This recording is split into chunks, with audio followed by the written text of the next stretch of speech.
काय प्रकार घडला होता? महानगरपालिकेचा जनावरांचा कोंडवाडा, त्या कोंडवाड्याची मी बातमी गेल्या 2 वर्षापासून छापत आहे.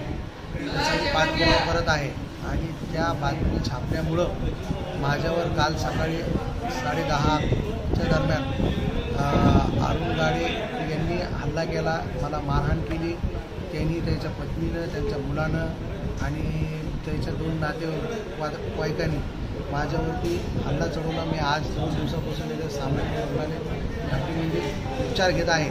त्यांनी मी बातम्या का छापल्या, तुझा पेपर बंद करून टाकू, माझ्यावरती खोटे गुन्हे दाखल करू अशा मला धमक्या देत आहे आणि मला जीवे मारण्याच्या धमक्या देत आहे.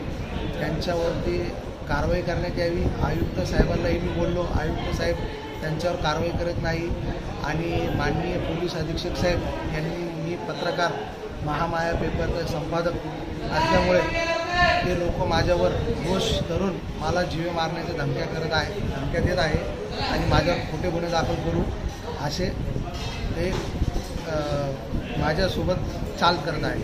त्यामुळे त्यांच्यावर सर्वांवर कारवाई करण्यात यावी. माझा 2रा दिवस सुरू आहे आज दवाखान्यामध्ये. माझं बयान घ्यायला अजूनही सदर बाजार पोलीस स्टेशनचे पोलीसवाले आलेले नाही. काय नाव आपलं? माझं नाव महामाया संपादक संतोष सुभाष जाधव, जालना.